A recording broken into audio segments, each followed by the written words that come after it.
Inisa namhlanje awa sibona kwenzeka kanjani awa amantombazane ayazo. She's a rich girl, she don't try to hide it. Diamonds on the soles of her shoes. He's a poor boy, Hello FM. empty as a pocket with nothing to lose. Sing ta-na-na. Hello FM. She got diamonds on the soles of her shoes. Hello FM. Ta-na-na. She got diamonds on the soles of her shoes. Now watch about Pamusimano Enum. On the soles of her shoes. Monday, May 25, 2026. Ebusia Freddy Bohobio On Hello101.5Fm ni sabe ya de breo. Eni ti baby a wo bia na anweme ma wadwo. Ensema no pay. Yedi hu koma ya ntimi ani awie de o se yesi subio ne Bohobio no. Eno ene na anwumre yi. Ye ni mpanyfo asi nkonwa. Yedi ebremu. Financial sector cleanup. Semubekaya 2019. Say she's crazy, she got diamonds on the soles of her shoes.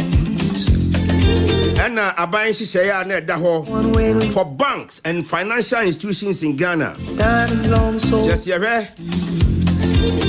Now on krata sebu nimua. Na yaje license. And it's among them With my car keys. GN Savings and Loans Bank. Because I've been Omu lusu omu license. wearing this diamond. Even crash or here. Ebe yenchinu asho se nipa no mba betena fie from various banks are. Omo banks ntimi amiti the standard of certification. Not just a bank no. I'm talking about Baby ojina ni baby ampenfo so. you would know exactly what I was talking And your man penfo de agu akwam say we na ma we bank. We na ma we commercial bank. We na ma we savings and loans bank. GN bank account mo. Na enche bia do mo call court. And a court say GN bank yan sign for mo license mo mo. Na omon tonko so nyo medma as a bank. Na no and a president of group Indium. Yera papa kwesi Indium. Osi already order President Mahama His Excellency. Order na siye pa. Say emra no bon trust yan to aba man no. O she boss says so ba. Banks bit say GN Savings and Loans. Woman sabasia ka omutumi krata no matimi aye adwuma. Enti order President ase. He makes the sign of a tease. Asie dun ketia ye chairman of the NDC. Na man for type for the General Mosquito. And Chebia na General Mosquito call on a thank you tour. Now thank you tour. General Mosquito are making so many statements. Now statement back who ya. Ended up by sleeping. The Bruni Bekasa it has ruffled the feathers in the NDC. Not just the NDC akukwa. Akukwa apro ntabemu. Or pro ntabemu no. And SMP ne freche eba. Yera General Mosquito the Atuja said in 2023 as the chairman of the NDC Emra no person here insist our parliament His Excellency John Dramani Mahama na ompeneso then so catch and say me and I'm here the chairman of the party for that matter me I'm here the coach of the party me na me the players no better to ye na ya kwani akosi aka na etimi adi nkunim enti maka ne de saa na ebeye no oso okaye no na mpenfo omudi omunti omudi omutiji ni omomfo omutinji nyina wosan katwa so say as chairman of the party changes ne beba so enti oye changes no na saa changes oye no eno na ama NDC edi nkunim omwa ban mu enti 2024 nkunim di aba NDC afam no General Mosquito chese you know changes oye or parliamentary leadership we the lives of Haruna Idrisu we the lives of Honorable Muntaka Mumbarak we you omusi nche or the Dr. Keselato Forsen or the likes of Emmanuel Amakofibua. She said you've taken me for granted. Or the governance Kwame Agbojanu ba ye no. I don't the man NDC edin kunim. Na okan sa asemi NDC for mo kasa ne doso Emma Yewra Haruna Idrisu education minister one also the president on tour of the Savannah region when I'll be says thank you to NDC for you but we are proper exactly what kwaku French custom proper you can say proper oui c'est le bien proper c'est proper but you can't proper you can't say en French oui that is the good one proper nti ba ko ya proper na ba ko nye o c'est le bien le bien c'est le bien na de nye le bien no so ya de c'est mal oui okay nti according to Yewra Haruna Idrisu or say His Excellency John Dramani Mahama thank you to no kono eno no ye the proper thank you to not the other one enti said the kwaku kan le bien na ba ko no so ye le mal na papa yi se bi din sem bibraba ebi no mo kyerese oya ye kasa preku wo NDC num na kyerese wo kyerese wo tumi kye obi a wo NDC num The poor boy changed his clothes and puts all after shave. And then when paying for her, the race to succeed President Mahama. Utie political analyst. Ebi no kyerese anobeye den crash and the showdown. Or say MPP dey no. And obeti I will give you a showdown. Now wait there. Proper thank you to. Any improper thank you to nyina bem no. Ayen sem bibiri. Ene enwumre Yewra ya domboache educationist. Na cheso your church ni or the sign a political analyst. Amanyo sem say ye bia ene ba ne betop no so a wono otimi bible mu atie fo nso hu baby anema ne tie. Sanso na Prince Kobe Houston Nyako or a member of the NDC's communications team. One of the assembly fan hun to oba ono be chirimu. Lawyer Kingsley Bonsu Tree Vice Chairman for Menchia South. Now you're Ashanti Regional Deputy Secretary hopeful. Not just MPP Swaba and Chebi Ombetoro or say Emenu Dura Yantuno Swaba as Ashanti Regional Deputy Secretary for the New Patriotic Party. 0265170336. And after we live on Facebook, we are live on YouTube. Patrol joining. People say the race to succeed John Mahama in the NDC. well, Walika kono CSB chese race we no.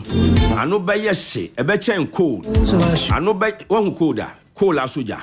Jabidi say a dross ne soja ne so gon. All right, kwaku. Commander. Yeah, at the turn dey free na. And also thank you to I will say bako nye proper thank you to bako so you mauvais na bako ne bien I see le meilleur le mauvais yenje yo dientia akobasa no commander ne mpelefo be chiri nyina mu amomohunu meboa na nyimekuo ahodo a omoso emu nie ye wo eye jaga 4 bites jaga 4 bites ya eno tabia company limited wo madaro manoma ne kama na dia besumie bo modana gibi wo huwe plant extracts ya busia we tropical plant extracts no ya wunye bisa no a ya frafra kama de ya du kama osisi ya de ya chiutuma na osi upaja mo bonso wadin sato misisi mesro yo hia jaga 4 bites ebetimi abo pass koko enso how papa ebejai premature ejaculation bema wo de bo nie pe ya fro we grab ya fro second second no tiato there be yes I dey adwuma no wo hia jaga 4 bites ebetimi abo wo na afi obabu nsa no ya se tutu a wonum bie no ano eno motui na abawieye eye jaga 4 bites bo modin anyi bi na otiri ye tin so ye nie okoba bi eto anum nie bia no a jaga 4 bites available ubetimi nya bia to drink responsibly eno ano afebusia ya ka cho say Specialized Company Limited Specialized Company yani abadia mamui anomnia papa ni yako papa no ho ani afeye manager Thomas ho manager yamamu nyina mo ani nyima fori nyina adwuma mo yenom aso ani papa omo dia anom ne kama na abesum yen ya busi betime nya bie eno ano your special tangerine ho cocktail grape ho ana afensu cola apple na fanta manager drink nyina ho num bie koguna fine o ye di bigu fridge mo fia eye aponto as engagement as wedding ase ani be bia ni padoma twahia ne de special ya nom ne ya ni nyina so yensa doko kama na nsuo no so ho sachet no ho no say no ubenya bottle mu de ubenya dispensers bottle mu de sachet mu so de ni nyina banking horse nyina ye di si ho kama pa ya no so ne bo nye den ba modani nkokotwi enkransa obo ase kwan ya so ubetimi nya bia top na number no so ye simple 0501 301228 0501 301228 unya frepe no ano no na busian so wadwa de specialized yanso sie no ya no ne ahodo no ano nti baba ya mamu nyina adwo emammo ene yo ana afenso yanko edioto ewa town kaze papa e dia beso mo no koye papa ya obapa sisi ya wani beje keke wohu eno ase wo ko di village junction heye won se wodi wani akire airport no about no Kumasi children's home wo mo wo no ho cars ne samo no yanton ayemu amuti ne dia ben ye de han nti ukwa aya award winning car rental service Ashanti region and beyond aya ADO2 ewa nti no ano ko wedna wo yi engagement na wo yi ayi na wo yi dio kan opeka dia ye biada okwa obedimenya bia han na hunu se wan hwi abetwam se we dia mene hwan nya akokoduro wo hu kura do ko ho na ni owura edi owura Adams ko bonkomo so hu Francis Adams so ADO2 ono be bonkomo na car na de hia wono ye dia ma wo hu yo cross 4x4 cross country Jaro so Land Cruiser sunsu ni na afi 4x dia chese dia u pese odi kan ye bia ka bia ohun salon kan nyina CRVs ebu ye nkonye han bi eno an ofre number we say ya ye betimi abonkomo sesi ya mpacho so atiase mu eno an so ofre 0244 063391 0244 063391 frutuwa enkomo no beko sesi ya na afi nsu kra manfa ba kompio so ohun nya fru obroni a wa wie kra 0266439327 ofra eno ADO2 car rentals Kumasi and beyond there we champion le commandant c'est fini c'est terminé and you will discuss it so le meilleur et le mauvais ça ce qui vite merci beaucoup. We got over that time. Then new things were emerging. And I said that we have to change the forward line of parliament. Otherwise, it will be difficult for us to win election. President Mahama disagreed with me. But I said that, look, you have elected me as chairman of this party. I am the coach of the party going into the election. So let me make the changes that will win us the election. When we win, we all enjoy together.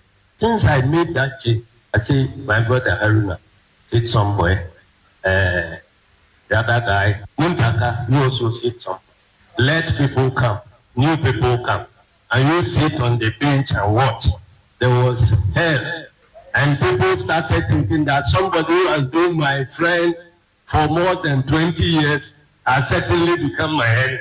I said, how can Haruna become my enemy? He cannot become my enemy. But I am a coach, and I must watch how our opponents are playing, so that I also arrange my things for us to be able to win. When we did the arrangement, we went into the election. The victory that NDC got in 2024, have you seen any such victory in Ghana since the beginning of the Fourth Republic? We won. After winning, I told President Mahama that we cannot ignore Muntaka and Haruna in the setting up of our government. So they need to be given big positions. President Mahama agreed, and they gave them big positions. And we are working together. So if you are in Tamale here, and you are forming groups, Haruna group, Asiadun Katia group, and so on, it is not our case. It is your case in Tamale here. Hello FM. On his thank you tour, not the other thank you tour, the proper thank you tour of President Mahama. Proper thank you to President Mahama as President Flag Bearer. All cannot be said. Hello FM. All right, into what Yera General Mosquito on his thank you tour of Tamale, and I would say Haruna Idrisu, Honorable, the Education Minister, on a thank you tour with the President in the Savannah region. Wait ye me na Yera si edun ketia kasa o kan ye no. Me commentary de na nwumere emma enen painfo ha nti painfo na de commentary ne beboa yen na ya hwe the way a enema later on me nso so madwen share the way me feel about the political heat in the NDC today. Race our NDC for beko to pick one person to replace His Excellency John Dramani Mahama.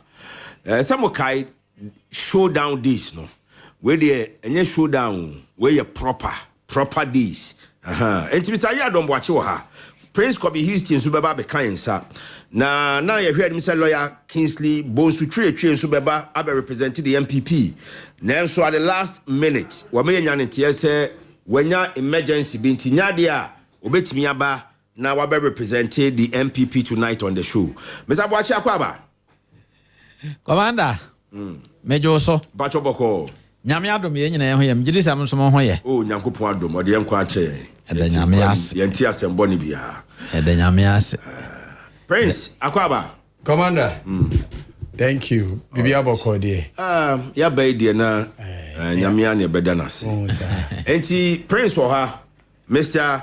Yadom Boachi so wo ha the issues are two financial sector cleanup and matters arising yera indium Papa Kwesi Trese President Mahama ya de pa ne bosha o share Ghana for so ba banks are in 2019 financial sector cleanup ne ba ye count no he restore some of them or all of them probably na NAGN bank komusan licenses bi into omo da President Mahama say and of course the race in the NDC Mr. Boachi me yen shase asizu anu so be chia no ada se na fi oh commander enchia no kra de me chia tiefo ne ahwefo de aka no me de be she fridge me ne pon a okay because asemu ye no it appears so many people are interested emu de he so Dr. Pakwesi indum de na ase yenka ye kan ni me no nyina enti no ene di kan ye be shase o that okay enti eho na me nso me pese me de ehya ase na me wia machia also janom ne mpenimfo a etie right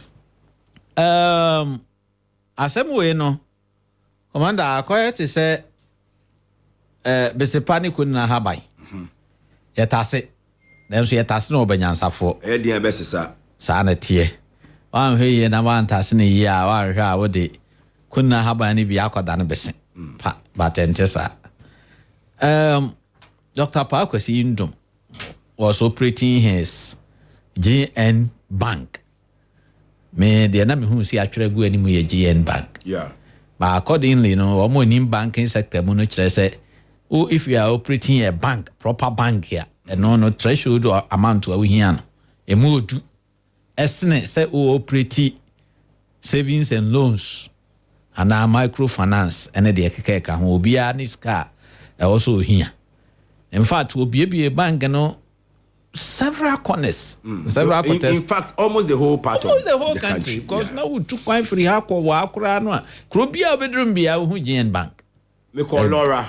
There was a GN Bank branch. Ukotu bi wo ho. Me call Hamile. Hamile nso the last point, official border point. No at Upper West, now we do Burkina. And there were GN Bank there branches. was GN Bank there.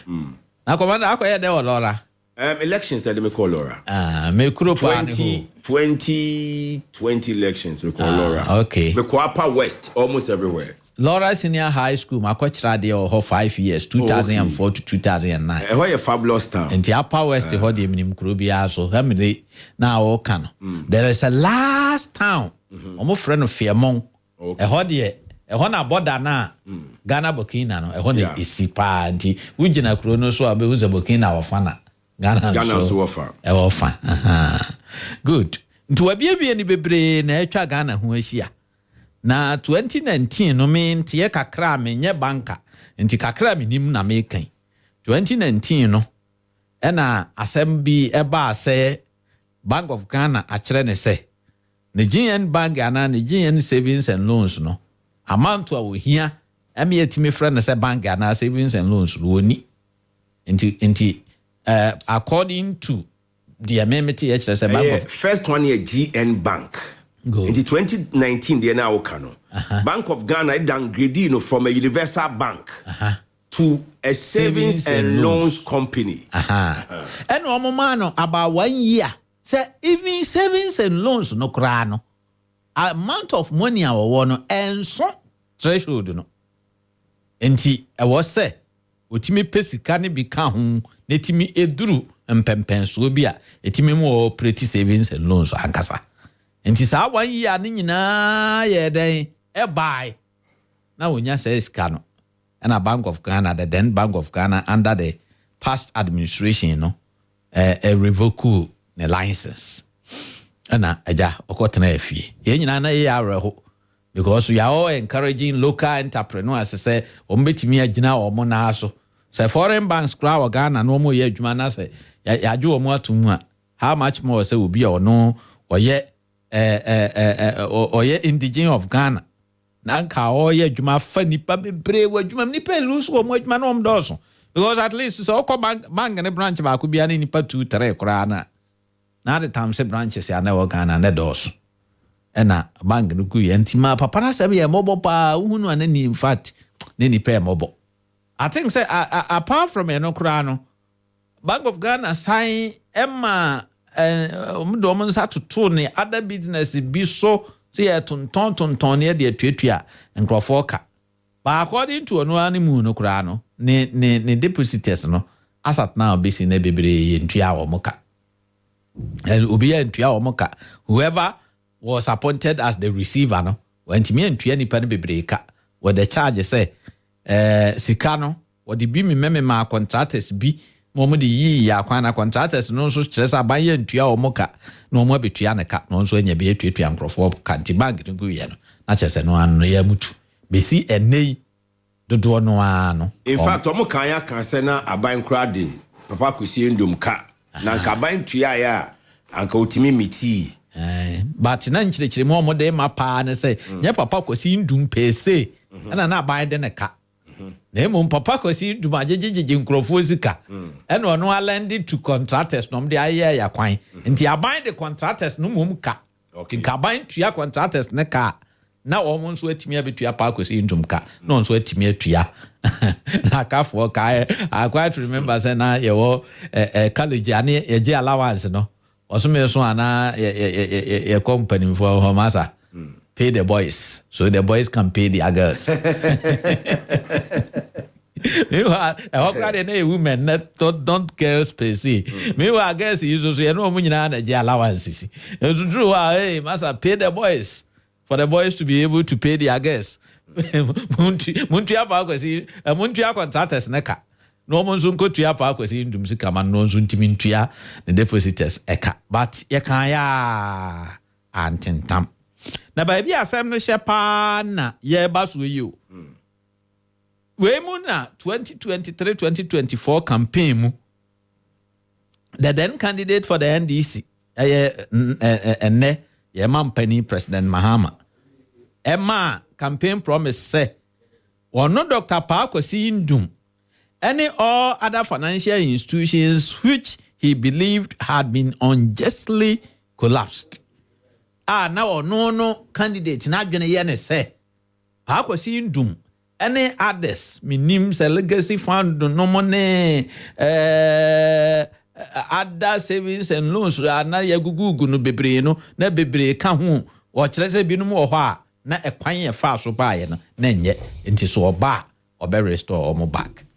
Ampani ampani nuane ampa ya to aba omampani dada Mahama asawe ne ene wabe president ena Dr. Pakwasi Ndum sade asemi akokot na me ba bia Papa Kwasi Ndum ho ya me nwanwa kakra ne se asem no wa amfa ankoto cabinet anim ena wa amfa ankoto president anim ba wo de court ena court atena se ena court wadi asem no ene edi ama se pa Kwasi Ndum se na de abandada ne de ye wo under abandada no Bank of Ghana revoke license ni nyina achi no na se enye mra kwan so na no omonam because omono ma ye nya ne ntie se sika o sa wo di operate bank no ana de operate savings and loans no wunya omo ama ba 1 year ya wunyan eno ntie every revoke license but ene no wo kire se o lawyer kire se saade ya no de ye wo na nye mra kwan so to de wo ama lawyer de asem no kwa peace court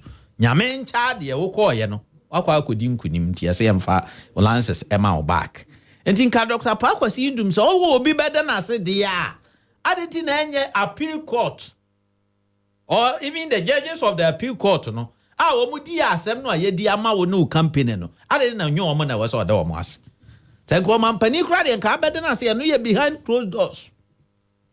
Mampani wo ye campaign o ka sa wo ba kwan bi so wo beboa na me lances me saka. Nyame dom so appeal court edi asem na mame. Ama me saka ntimi da appeal court ase na nka bia behind closed doors. Wade o mampani nso ase. Sese a wa Russia akoda o mampani mumu ase.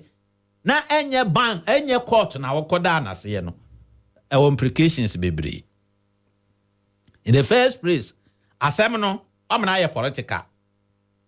You say wama ye hunu say judge say take court edi asem a na say ye dima obi politician e bia promise no a na say judgment no e to sa line na che say e wo say sa politician na wo we ni abato no ore na wo say dey asedama no nti according to you no the judges did not judge the case according to their conscience and according to the laws of Ghana. They rather judge the case based on a political campaign promise given to you by a politician who is now a president. And say ekobasa dia any implications ni bebre. Because me Dr. Pakusi dum or how our form nyina no eye me ya. Enti nka we ya akobasa no. Kame me be advice will say any a doctor is when Yamia you adum no atena fie be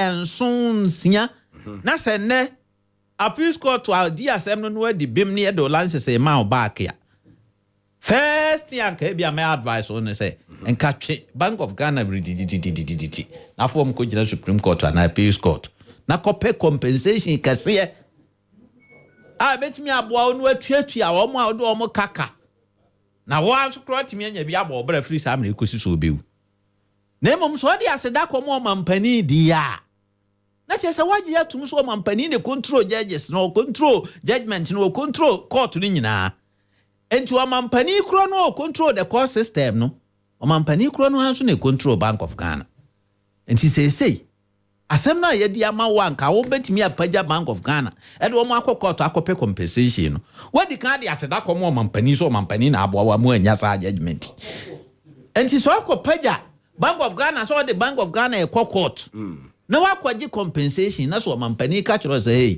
masa asem no mekura na mbo a wo ma anya sa judgment ni nti wo the Bank of Ghana court to e ka no e sa beda me wo mampani ni wo man no Dr. Pakwesi Ndum Pacho meet you. Dr. Pakwesi Ndum. Na some of the court no. A decision by an Accra High Court.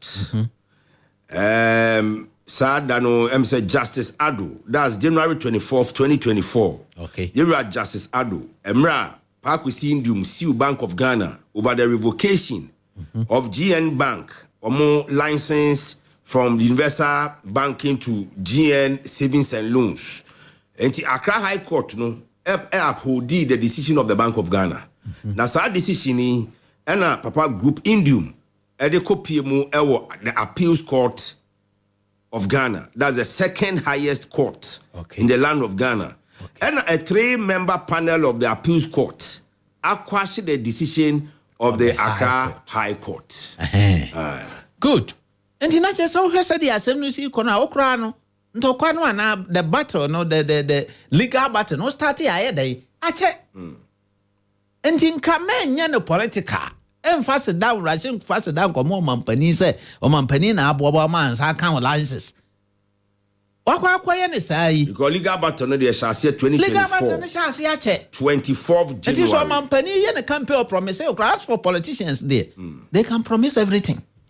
They even promise to build bridges where there are no rivers. Or no politician, a partisan politician, or person onya to me die. Baby obedru bia no ohwe environment na na bibia ho a wo ma promise fa hu bia. No ma fa hu. Die bi obedru krom no de obeka ma kromfo ato abama no ane say me ba Dr. Pakwesi Ndum the bank no me mo asa ba ba ye adwuma. Excuse me. Eno bema onya ono de ni vote o de beba be di o mampani ampa azo. Mbani ampa ni nuane ampa wonyaye. Enti ka wona wo se wo ye strategic enough. Na se ka wo bede na se kura na eno no wo ye ne behind the scenes. Na emom ye nyina o manfo na ni so no de wa me yahunu se yasisi wo be mfie num yasisi wo be mfie ensia. Enti Bono, what the Bank of Ghana a court. What could you compare? Hello FM. Because they say no. Well, license here, the Amawi. License ne the Amawu. But banking sector, Jumane said, yes, no. Already, no. Senye bia wa kasa ukromo no mo benya goodwill bia ma na so say bia bank ne back e bia ombeba dom sika beto a throughout Ghana no e fa na bank no GN bank na GN savings and loans so say ko bia no say ya e fo na dom sika sa beba say om sika beto bank because already no customers ya na ho no crowd bika nti wo kene beda nyane no akwa bia bank na wo mo ado mo kan mo mbedi kan ho aba so mo beju mo sika Hello FM. na why na in his right senses no obeko bank dem crofo gu ho dam bank ne ka ono so de ne sika obeko say well you see the friend ni ne nice bo so a ofa na oto abowa wonim say ne nice bo so ntie bi a court edikan amom the license to reoperate onim so agada onim the capitalization bi da ho a odba be she bank num atuatua na ka say bank no so be kaya ya the bank ne ma a receiver enti receiver no GN savings and loans so japade and then faso ne ke kodi no ho no with this current judgment it is expected say receiver bibia back to the owners of GN bank so probably from here going omunim dia omoye they obtain the court judgment but I am coming from the psychological point of view bank ya to fem na esa asore no to get customers no ya na edin kakra metwase ya na edin no matter what edin kakra to get customers enti Dr. Indum say see awama asem no abeye political ball game no I am tempted to believe say fund management for no legacy fund management near the other no and also be 31 year collapse no but we Indum dia na ba obi esu nani wa enti Indum kwa class action I am thinking, say, woman saw almost the corruption, no, become nebi monso ye, and this is sympathizers, yeah. Almost bet me a general, so I can't almost do almost a court because of Mampani bet me a diamond. By the court of law, and can't this in the MPP Semo. Court of law, and can't this in the MPP. So far as Dr. Park was into Mada. Mampanias and idea. It means all Mampani the control the court. The appeals court of Ghana, the second highest court in Ghana, and I restore the license. Okay. Mr. Watchman, yo, Commander Mamma for Manunsi. Na me now I say, and the American say, I said no, a canru baby. Baby, Adrino, a faina, me jidis a minim. Pako syndrome adwumno de bat me gidi sa face amre ni mra also hold Bank of Ghana at their neck okay no do mo ko as a peace court wa na Supreme Court e ko compensation kase for holding even with this judgment one of the parties can say be ono so nye satisfied Bank of Ghana no kwa bitimi aka say ono so nye satisfied I was a Bank of Ghana so almost so probably probably this is not the end of the matter. This is not the end. This is just the beginning. All right. But for thanking the president, you know, it speaks volumes. Okay. Kawanya nesa kamjidi senanka medase commander. Mr. Medase, Golden Boy now say good evening to you all. Ochia chairman na kwesi of the NDC na fe Bacham for incoming secretary for Ashanti region. Also now Ghanaians are enjoying lower inflation rates. The economy is ongoing across the country, infrastructure, road construction, health, agriculture, education. Or say the NDC government led by John Dramani Mahama is performing very well. Now, Ochia Chairman Kufulu, the incoming Chairman Hofu Kwabri East. Oyibo Boateng say the NDC should prepare for more confusion in their party because their presidential primaries will create more tension in the party. Mosi Asembe Badebi, Ochia Chairman Odenu Kwekwa Pia Santiman Kuka, Ochia Honorable Michael Amwa Uku, Ashanti Regional Secretary Hopeful, Ochia Shelley Cheitiwa, MP Achuman Wabiaja South. Flex Cheke Grandpa Wamukosi Commander, it seems to support a party in Ghana. In Ghana's politics is a choice. It's not who will deliver. If not, DMB is second to none against any of the upcoming NDC flag bearer hopefuls. Or say it's a fact. Or say Macarius Che Mensa is also listening to us from Paris in France. Kobe, Commander. Yes, sir. Namenchia, producer. Papa.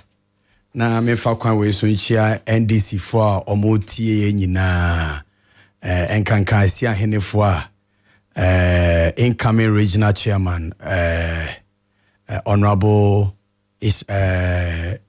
Isham Alasan Bonsu onim se ono na ye regional organizer prempre ameka say ono na say presidential staffer enti edu time ono so person di regional chairman on say it was strategy I di winning power and it was strategy I di bo power no ho ban enti opeso be regional chairman no timi boa e bo power no ho ban pa na enti esi ane for starting mo kasa obeba na oni mo akasa bebre dru ho a mo atoma ba ma honorable Isham Alasan incoming regional chairman na e ba secretary so a lawyer Samuel Safoduku odise oye regional chairman esanse papa no onimejuma pa oye lawyer amapa okwa fija secretary Easter ono na gina mai as a parliamentary candidate wo enti edu time doctor ekodia ye make sure say ye the lawyer susu besi ono no so akwa party no e was sent memo as a regional secretary.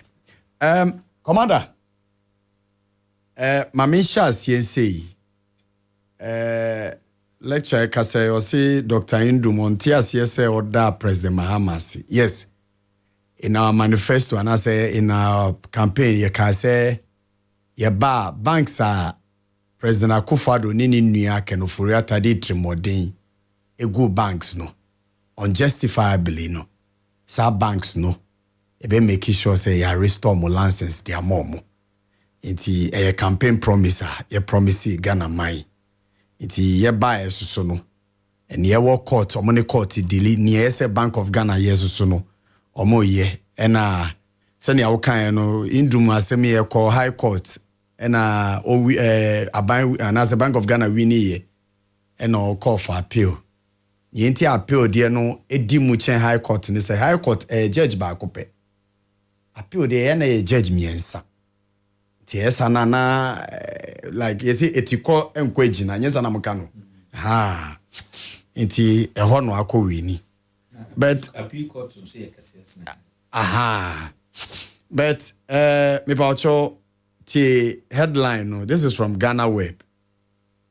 Indum's message to President Mahama after GM Bank lances restoration. Okay.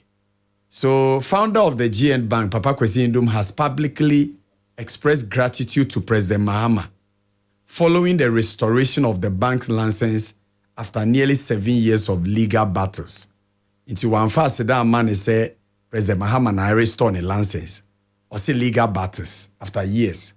Na yenkoso ocho on the Facebook page asamo kaini gratitude to His Excellency John Dramani Mahama for the promise he made as a presidential candidate to return banks collapse unjustly, the post reads. So Dr. Indum also praised the current social and economic climate under Mahama's administration, describing it as conducive for business recovery and growth, and for creating an enabling environment and positive social and economic environment in the country. Inti Doc Sobesha, and yes, so that President Mahama say or no money license na back. From what I just read, way in the Facebook page, page no Troy, met me a kind bium. Gratitude to His Excellency President John Dramani Mahama for the promise he made as a presidential candidate to return banks collapse unjustly, the post read. It's your own case order, as I say, or money license and about back. And when I saw me that was I say, we make it our promise, no. So be returning for banks are unjustly, you from the same. So that was the post. So maybe a better caption on I say a decisive amount for say or person attribute ni appeals called we no to President Mahama. And yes, I know no. It's yenti as yes, sir. Doc. And I say, there's a history behind this banking sector cleanup purported to be done by President Akufo-Addo and his cousin Kenoforiata. That man, President Mahama was no. On the World Bank between 2015 to 2016, on the World Bank, a kaboom. say some banks are going, they are experiencing a distress. Inti ombeka boom no my audit of all the banks in Ghana. No mo timi hu ni ombe ya timi ama mo ahoden. Banks wo ho a omo go through those things. If you are broaching from banks no go through those things because they are exposed to some investment or more ye. Inti yes how we ni wie no. Na the dog utia. Yes our report na. Sa time no na ye campaign time. It's not Dr. Mahmoud Bawumia call Central University ko ye ne lectures ni bi. Akade ya omo ye no na ye kukuo mu ade. Because you see the banks don't like speculations. Oko catch the bank, oko kawa bonti say bank way or problem pay we ye free be panic withdrawal. We gune wi no. No matter how the bank has money, oko kase bank way Asimesi Bank, Virgin Prince Bank, anyway we bank no. It's one of the reckless statements Dr. Mahmoud Bawumia when he was in opposition was to say onim say about 8 banks be ewa ho kyerɛ mu. Bawumia kasa semi ewo Ghana ofan ho edi. He didn't know say as an economics whiskey that now were purported to be ye catcher and say or economic whiskey. He didn't know say sadie na or ye no. My banks no go under panic withdrawal. Because Obia say, I am a bank and I am a bank and for the best thing I should do is say, Misika be a da hobiano. I mean, koyi. But yeah, allow Dr. Mahmoud Bawumia so yes, I didn't know Krumra. If I know di. It's World Bank ni omo yes ha niam ni nyina. The solution was known. You see that solutions no World Bank ni a bank G2 so we need to support them and yes ye gu omo. Ewa na ye lose elections. And a President Akufo-Addo. But Prince, let's put it in context. Okay. The Bawumia ka ye nyina achiro. A Bank of Ghana and under the 2019 almost say a major regulatory reforms. And the reforms are Bank of Ghana now about 9 universal banks. You make the creation of a bank but you go banks be the better bank be because now you see meet regulations of a universal bank no more meet and at the end of the day can we say simple politicians can politics is the Bank of Ghana that initiated South financial sector cleanup. I have no problem with that. Okay. Commander, it is not the business of a regulator. Say institutions and as companies are regulate your mono. Main objectives no be guomo. Meaning sir, doc, what in your person regulator what you man is saying, who regulate baby I say companies be what is say media house NCA na ehwe moso meboa it is a empo samwa boni bi kura. The mindset of the regulator is not to collapse you. Dog, me but what in American say the mindset and as a war regulator ni tirimu no enye ni mindset ni say so collapse you so bo ma wutimi ye okay yeah ultimate gina ho because ni enti oye regulator ni because wo ye adwuma. Now you sure say regulator no anya say. Me paucho regulator. No, you see, some function the bank no the no. That was not true. Those were all lies about Dr. Papa Kwesi Ndum. Those were the lies they told about all the banks. Banks ni bi wo yes. Some of their directors and ni omo amaka boni. But you see, you don't go after the bank when you can go after the directors. The bank is an entity separated from the directors. It is the directors who I misappropriated the funds of the bank. You have every right to go after the directors. Now, so, bank what protection? Let's go to daily graphic of is it January 2019? Or say the Bank of Ghana has completed a major cleanup of the banking sector. In the course of which the licenses of 9 banks have been withdrawn, and over 12 billion Ghana cedis spent to protect depositors from losing their funds. Now, I said the exercise was held, the exercise has led to a number of banks reducing from 36 in 2017 to 23 as of yesterday. The governor of Bank of Ghana, Dr. Ernest Addison, said at the press conference in Accra, the central bank's recapitalization exercise during the period, the central bank has to take a tough but the necessary steps to clean up the banking sector and reposition it to support the economic growth and transformation agenda of Ghana. Okay. It was purely, for me, it was purely a Bank of Ghana action, the Central Bank of Ghana, and it takes its decision.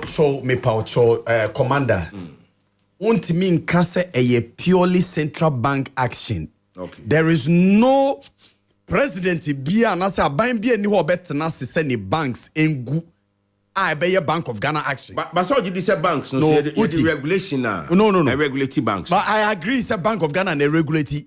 But say you be take a decision to collapse any bank in this country, cabinet must give a go ahead. It's yenti sir because what mean go 8 banks and in an economy. When those banks meet the threshold of certification, Commander, Bank of Ghana ban or asset. No problem. Whatever it is, I am telling you that no country will allow 8 banks to be collapsed in an economy. Our president, cabinet, any mushi. That one, let's know. Do that. Cabinet if you want 1 hour, I'll give it to you. In common cabinet nim hu bibi. Na cabinet nim hu bibi no.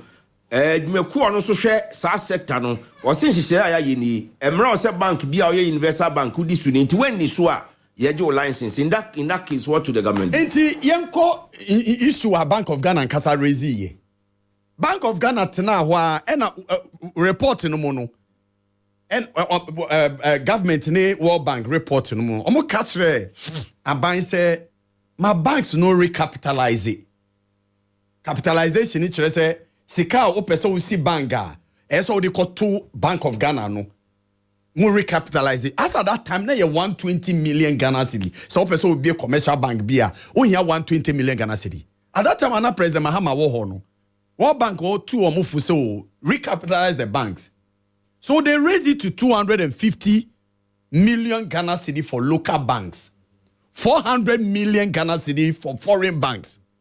President Akufo-Addo ni Kenofori atakwa baaye no. Omu nyina ntua 400 million Ghana cedi. Even menu ya owa hey or university lecturer. Students from foreign students pay more than local students. Mebwa. Eye den na wo ka kire a local bank. So no ntua 400 million Ghana cedi to recapitalize. Eno na papa kwesi nduma ntimi enya. And on so won't mean 400 million Ghana cedi dia ne you reduce to savings and loans. That was the story of GM Bank. Apart from that, now omo deneka no man loans to contractors, no man loans to buying contracts, no man loans to them. Buying susu edi sa contractors nika. Not ye. Omo buy the first thing they did was to bring an audit firm called KPMG to audit all those banks. Omo ye no mo catchere KPMG. Year bank no catchere mo say. Mo hear about aban se wotua omo sika. Ni contractor sika na wodi omo. Na contractors no so remit back their sika no to bank na omo di omo car. Aban obe hear wodi about 9 billion Ghana cedi. Obetimi sustain those banks. Say directors no kra na obe go after them for misusing money now. Then you can go after them. At least you keep the banks, you keep the depositors' money, you keep the employment of the people. But Abaya, or no what decided say, then obe go banks mostly the competitors banks no or decided so obe go for so obe go mo. So as at the time of move free so no, Abaya the 30 billion and they see all the good banks no. Up to now, even some depositors' monies have not been paid. Shamamin country apart from GM Bank. What do you say bank we need a friend Heritage Bank? Heritage Bank was owned by Sedu Agogo. according to Bank of Ghana, almost you say do I go yes shareholder of the bank no or was some were court. And yes, court na bunifo. And one is a buying so on was some were court into no almost on your feet to be a owner of a bank. And no can offer it any akufado. Anything now you go Heritage Bank. Yes. Okay. Go. I will read to you if you want me to read. We can all verify into the no problem. Verify. Almost said the shareholder, baby only the secret free. The shareholder no any abai was some were caught into for that matter into go Heritage Bank. Not because Heritage Bank and Nisika, not because a Heritage Bank don't mean to ya or nani sika the depositors. That was the reason why they collapsed some of those banks. Sanya meni na koso Unicredit, Unibank, all because Unibank ne belonging to the Dufours. Enti ene yen gunu. Unicredit so the same thing. And omo yes sanya mani na no mu go banks no. Omo wie ya budgetor anase sika aban so waste the go banks no. Eye 30 billion. Yes so the 9 billion pe eboa banks na. You sustain them. Keep the jobs for the people and also keep the depositors' money. But I buy Akufo-Addo aban ni Ken Ofori-Atta. Omo trimo dinti no. Omo prefer some beku banks no. Omo good banks no. Enene. The worst thing Akufo-Addo year on mine was to kill banks. You know why? What's the local banks there? And your money banks. Che? Dog. Unim say ye raise minimum capitalizations no. ADB ntimi miti. Ghana Commercial Bank etimi miti. NIB etimi miti. Bisasa de no mo good those banks no. No, it's not. You don't do that. All those banks they are buying there. But because they are buying the etimi miti no, I buy some media me pesika na ma recapitalize them. Aden na untimi mboa indum. Aden na untimi mboa other people. Aden na yesi o.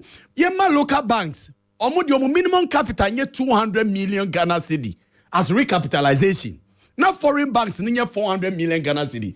President Akufo-Addo nkwa say ye nyina mu 400 million Ghana. How do you compare Standard Chartered to a local bank like GN? Oh no, ye foreign bank.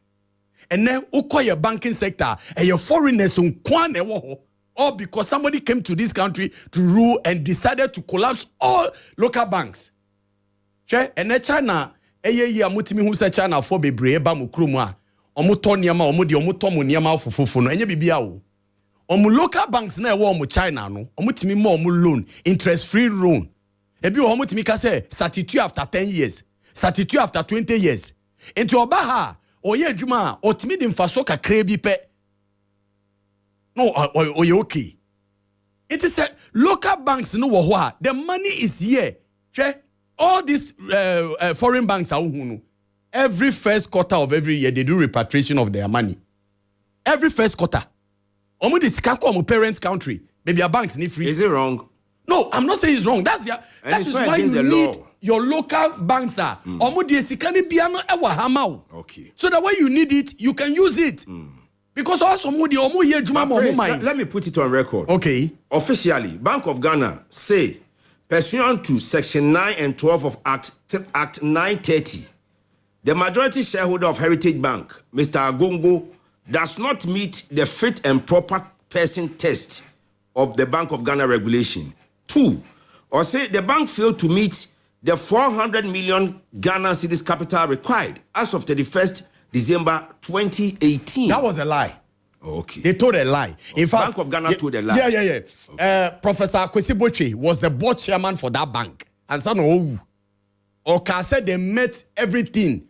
And Bank of Ghana decided that when miti kura collapse just because Sedu Agogo any omu was some were caught. And that's why they collapsed Heritage Bank. Nampo Sebio Bank away obia sini bank. It is when miti 400 no crack. Can't you give him time to meet the 400? So who are Jim Paso? You are not. Your interest is not to collapse the bank, but as a regulator, your interest is to send your Greek Development Bank, send your NIB, because all of them couldn't meet the minimum capital. $400 million. A Greek bank went to me meeting, NIB and me meeting. 400 million Ghana cedis. Yeah, 400 million Ghana cedis. Meeting. In fact, the Association of Bankers, Eco President Akufo-Addo, Echo pana so who dear say 400 million Ghana cedi no kra na opa. Who dear my time? President Akufo do am more time. What's it my time? Mpacho say you say uni transmitter a year 5,000 you know 5K going now. Untimi nye be a commercial radio. Now betimi a community radio. Say they went to me and meet the threshold. Those banks were already working. Before who are buying would decide they say you want to increase your minimum capital. So you don't treat them as if say I feel now oba be sini bank. All right. Me pacho commander what in American say? Praise running up. Who now who decide say you want to raise the minimum capital. So at least a person raising minimum capital at least more time. Me say association of bankers. Echo president Akufo-Addo ho kopa na chow. So one raising minimum capital not to 400 million Ghana cedi dia. And in my time. The same thing Papa Kwesi Ndum straight from Papa Kwesi Ndum ka do catch was say odi eka. As a man odi eka one man contracts for roads. Omo nyina beji omo they saw all the documents. That these are the people you going to the president. Was it the right place to go? Because enya on the presidency then you see every time I would say this when Obama said Ghana we have strong institutions. And it's the only Bank of Ghana enya sema. Why don't you go to the governor? Go and speak business sense to the governor. Praise Yenesi for my man to us. When him say commander yetina krom ha, o ka say atu esi emeka asem and Oforiata ni Akufo-Addo ntimi and reply. No way. Is he still in jail? Yeah, he's still in jail. Still in jail. Yeah. They didn't call jail. Oh, say obo aban busia ni bank no. Aban man bank of Ghana man sika. So on this can quite the fufuro. Whatever it is, that's a director. And I'm saying that I agree. It's a director. Hello FM. Take him on. But leave the bank. The bank is an entity. I'll bet Bibi said the bank. Bibi says see what US make the bank. Maminka US story natural. Obama buy na yensi form. Messi from don't worry. Obama buy no. Yeah, omunya same problem. Citibank. They have some omu invest in what do you call it? Estate. My friends say real estate. Real estate. And a backfire here. The banks were in distress. Okay. Obama did not decide to collapse the banks. He pumped in $200 billion into those banks. And then those banks, etimia are maintaining workers, etimia maintaining depositors, etimia tuya aban sika na obe investing more or mono. Okay. So you are saying, sir, Obama took a political decision. Whatever it is, that was the most prudent decision. All right. To go after the directors and keep the bank flowing. Okay. What's I mean? You don't collapse. You see, collapsing a bank. Indum company no share no my no. Share. Do you know what the court said? The court said that how they treated Indum was unfair and was unreasonable. Okay. The court using these two words. Well, the appeals court judgment, Nankasa, we are all waiting for the full judgment. At least as for this one, a quote from the judges. Okay. Almost say how they treated Group Indum Bank, GM Bank, was unfair and unreasonable. For a court to say, 2 minutes was unfair after 9. 2 minutes and after unreasonable. 9. Prince Kobe Houston, may I say, but Chairman, Landy. 17 minutes into your submission. Bank has said me, because you see, for somebody to open a bank, and you had the ketwa. She sent a group in Doom Timmy be a bank also dim raswana. No, and you see, often said Dango 10 money or more Makano, and Marabian or Mudiso, but it is their countries decide that let's protect our own. That's what we don't do. Okay. We kill our own and protect a foreign company and protect foreign banks. Mekachro say, a Greek Development Bank, NIB, all of them couldn't meet the minimum capital of 400 million Ghana cedi. Right. But why did they keep them? Medasi. I don't know, keep your move. It was just vindictiveness, wickedness from Akufo-Addo. Chairman Fifi Siochiao. Now say, Mimisa say, what is any paba kupempo? Aba bontia beka say, financial sector, or buying and as a banks now, you collapse here, you do be card now. And me pacho wakasa, so have a break. Me say have a break. I'm in control. Mama say, Mama gave Heritage Bank directors money to recapitalize the bank, and it ended up somewhere. And it's not tuition. OGO no, we free chairman Fifi or Bantama. But yankwa humaso, Nanke heard him say, lawyer Kingsley Bonsu Tree Beba. Wama yene former regional minister Nkwonkwo Twetwenkomo. He's a former banker. Mejidi say banking sector clean up no. His party was in government. He was a minister, but he's always a banker. Good evening, sir. Good evening, my brother. Nyankopon de yankwache. Yankomo yesi wo so pese wo de wa no tum na wo ka bi financial sector cleanup and matters arising. Patro hefa e na wo pese o sha free. No, me da fi. Mi chiamoni etifu ni. Di kind of because me offer say tricky and me am drew. And it's like the party is not represented. The kind. And someone in me NDC for can meaning yesterday. One. In the year 2000, Bank for Housing and Construction and Cooperative Bank, they went into such problems. That was the period of the former president, late former president, Jerry John Lawrence. Those two banks were collapsed. That time, the Cooperative Bank, or Massex, had declined to 40%. It was 100 cities in the world, near about 40 cities. Now, Bank for Housing and Construction, now would have declined to 68%. To 100 cities or near about 68 cities. So we've seen that before. Then, during the current president, his first term, Unibank and other banks near problems. Cannot we inject into it now? They were embezzled. And the crime you know my first one, a biam way. You are saying yes, Uncle Fast Aquino. Now going forward, young trust in your Messiah Jose.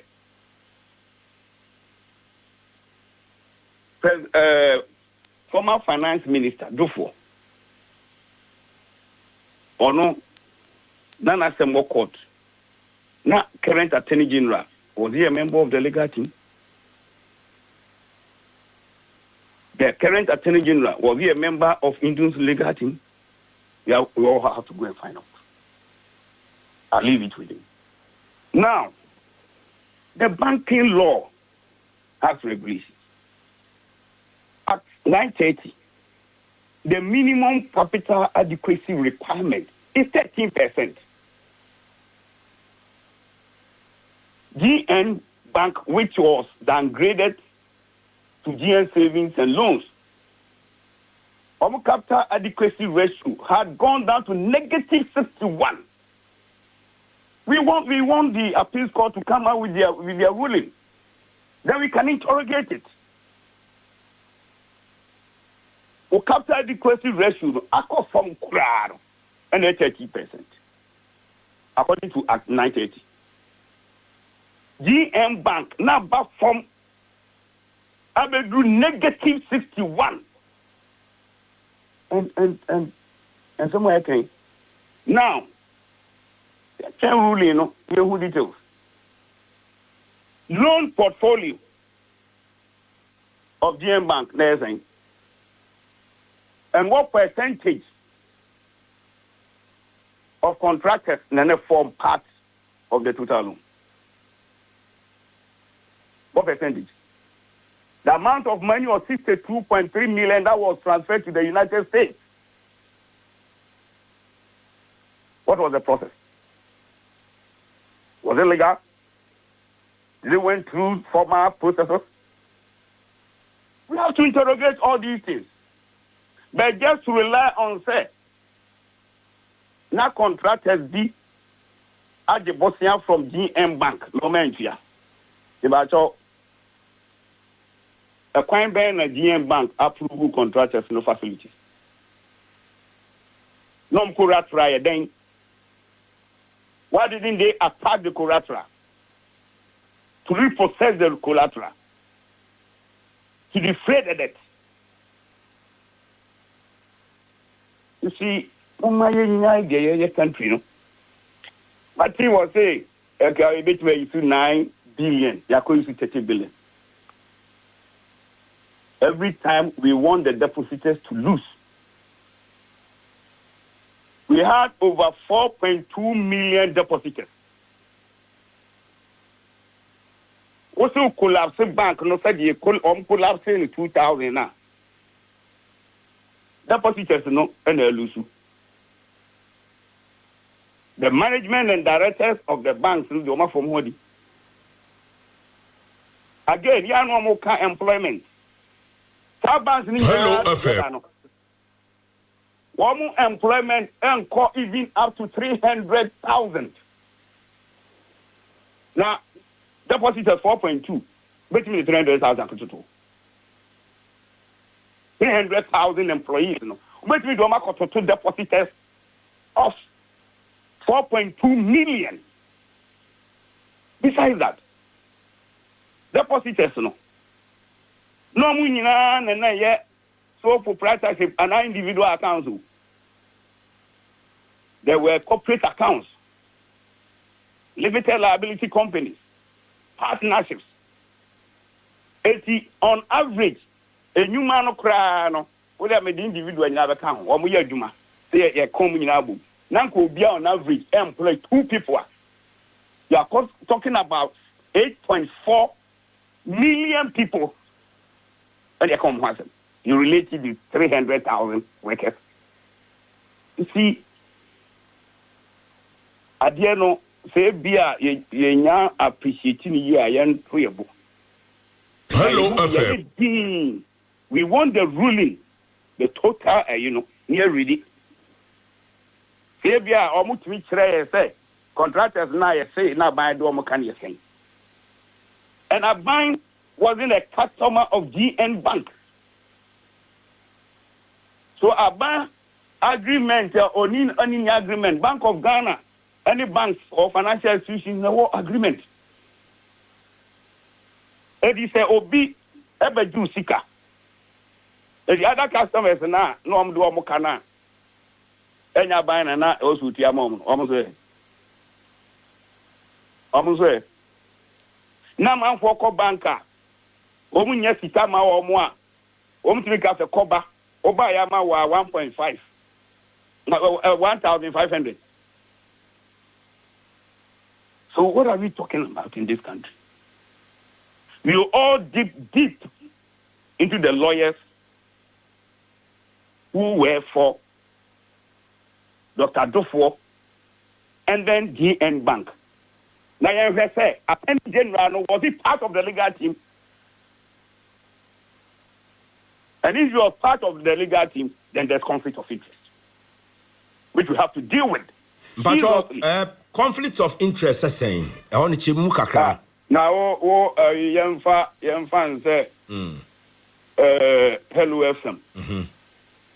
Money, Avia, Abine, ever someone more court. Now, more lawyers, no back. Abine society, no. Wababa ya Attorney General. Or no, also dear Sam, Emma buying a Ghana for. Or no sooner know what dinner Mumati. What happens? Not to interrogate them. Well, Pacho say, for instance, Attorney General, 60-40 deal with Dr. Dufour. 60-40 deal with Dr. Dufour. We are here, and again, we have to interrogate them. You mean the decision of the Attorney General not to continue the prosecution of Dr. Dufour? Name one in the scene, Kunyasa, restitution. Utia bina ebiashe no. I know now was chesa won tiasie papa. Is it connected to this one? How? Yeah, mean tiasie in the sense, no a Dr. Dufour lawyer na. And son will be attending. No a Dr. Dufour lawyer na and son of the Republic's own. Yes. Okay, all right. Yes. You know, lawyer. Patrol said no, you're a lawyer. No, that's not Kunyanu. Then you yourself are a lawyer, no. Not you. I residue. Well, I don't know for a fact, say no any lawyer there. The media may see. That is what we are. What they man something in our body. Anyway. But please go judge, you know. At the end of the day, when say Bank of Ghana cite reasons in tier na universal banks no. Now what you to me krata ebeni insolvency. Say we omo ejapade omo woni ka omo edu ka omo dia e ka no manage apade no ebeni severe liquidity challenges. Say we customer crowd of that bank o kwa use car. So ko yi 100 8,000 Ghana, as you 80,000, as can honey at the day. These were the reasons. But Obi baby say, Nanka buy me and Menesania main and Tuniyam. Nanka on same what banks in my banks in your money show. At the end of the day, so would you know money so you do. And you know me share Master Nasi with history. Hello FM. You know say with history. So in 2000. Cooperative bank Mekai. Any bank for housing and construction. Mekai pa. No, I'm insolvent in Ibiakomo. Continue to Yaka. And I make a choice a cooperative bank, no master. I depreciate about 40%. So 600 cedis in the Dawa, or near amount 40 cedis. After I'm saying the lose here. Again, bank for housing and construction. Hello FM. No masters net depreciated to 68%. 200 cedis in the Dawa. Okwa near amount 68, 32. Then the current president, the first term, Anna Unibank, the other banks here, they recapitalize them, they embezzle the money. It's more this Kakoshema Miedi, yes, I'm first Kankoshem no money. Now there be a customers in the sofa. Well, and I make a sure say what people have not been telling the public, they say. So the sales banks, customers, they were over 4.2 million. Banks in one workers look at made 300,000. What is it for 4.2 million and not any more? Yes, say with 300,000. And you say it's a banks, no say Bank of Ghana and you Mutumi Krata. Probably they could have ended up being the fund banks. All of them were given time to recapitalize. And they couldn't. No, but ADB near, Government is a shareholder. Government wasn't a shareholder in GN Bank. Government wasn't a shareholder in Unibank. So how can government go and capitalize them? Right. So the shareholders were supposed to capitalize those banks, not government. Because when the government can't question Momudi. Yes, I'm Fabian question Momudi. Honorable. Sebibian hope you are Majidis on church in Muyabua. Your discussion. From your Paye. Near change judgment. That court ruling in Rabonti. Near digest. Right. Now, whether it was there's political thing behind it, and yes, sir. All right. Now, the court of my we no peace and your court Nadanas. The area. Ghana judicial system no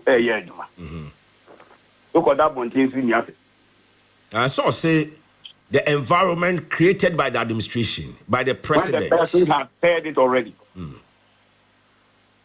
When the person was not in power.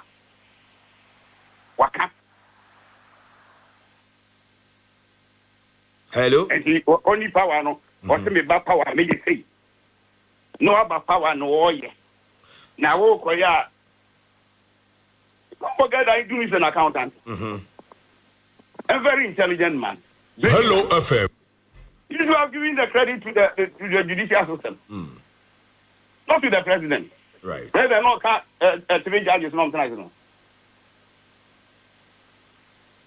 All right. And Anna, Attorney General, I didn't know how. So you will be an who is free. At the back door. That one, fine. They physically, as we saw, no one coming. Maybe because of what the president said, banks are Bank of Ghana. Because I've not seen the banking law being cited anywhere. Let's wait for the full judgment. Let's wait for the full judgment. Being cited anywhere. Yen train appeals court no full judgment no. And baby who say what the banking in the year and not any other aspects of the law. The Java one thing I had in a 2 weeks there. More media for now, Moko na Moko take report no. Banking law no some look and want to come want it. Come on, Chro. I say some Chro fan of Java. Well, so far, reports are or say a 3-member committee has a 3-member panel has restored Group Indum license, but reasons for the judgment is not really explained in any of the. Me kind from Times, my kind from the graphic. NDC for no can take your set and this discussion. Hello FM. What do you got this time? 2000 people ban for housing and construction. And my customer seek a say. What are you doing? There's resilience in the banking sector now, the financial system now. Is because of the cleanup. And I'm for the web banking boy about that. Anyway, Honorable, better ask for your intervention. You must be that. Right. And we are very grateful to you, sir. We're calling to the program. The MPP rep Ananko Soba, also a medical emergency lawyer, Kingsley Bonsu Tree, went to me and by former Ashanti Regional Minister, a banker himself, Honorable Simon Osemensa, and so the Nanoa Betua Simnum. Prince Kobe Houston Oha, Mr. Boachi Yadomoha. Meba na ya twas ba mamin kind one or two comments na fi yam koye nim. Benji say Asiedun Ketia should okay, let me read it. Or say Asiedun Ketia should know that the party is not for him, and it does not belong to anybody. It is just an organization we all love. The NDC is bigger than everybody, and he is just a caretaker of the party. As the national chairman, instead of you to put your members together, you are saying staff that will separate members of the NDC. And Kelvin Opoku Kusi, writing from somewhere in Kumasi. Kelvin, so say greetings to the incoming regional deputy secretary general lawyer Kingsley Bonsu Tree Esquire. Okay, grassroots are grateful to him for his dedication and his support. Now I can kind the amount for there, but I saw one from Eric Buedi, Kweku Buedi Meba. God bless you all for your good works. We're from Michael Berona. Okay. Co-mensa Ewon crime. Pillar 2 no say chairman Asiedun Ketia's thank you tour is on fire. Eboboba or say kudos to Hajia Safia Mohammed, next MPP National Women's Organizer hopeful. And Michael Martin Dia Boatin and so say watching you live from Kokoso. Kindly remember the NDC man from 2013 to 2016. There were a lot of microfinance companies which were collapsed under President Mahama. Okay, Emmanuel Osewusu and so HSA. It's another evening watching us live from Kokosu near the 4BM military barracks. Ochia Professor Smart Sapon. Isaac Ayaba and so say watching you live from Kase. Or say what the MPP members know is propaganda, lies, accusations, and an unnecessary argument while the NDC is building a Ghana we all want. Or see Professor Joshua Alabi, Nafi Isham Al-Hassan. Okay.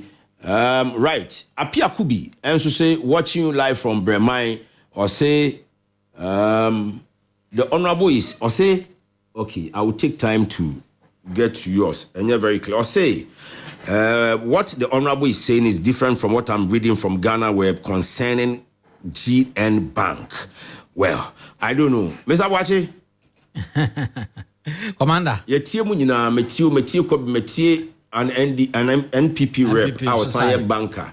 Me, I'm on the side of Bank of Ghana. Reasons are Bank of Ghana, they buy, and I made the year, but meaning any reactions, oh, sir, me, my cancer, me, lawyer, until legalities, nedia, minty me, remu p.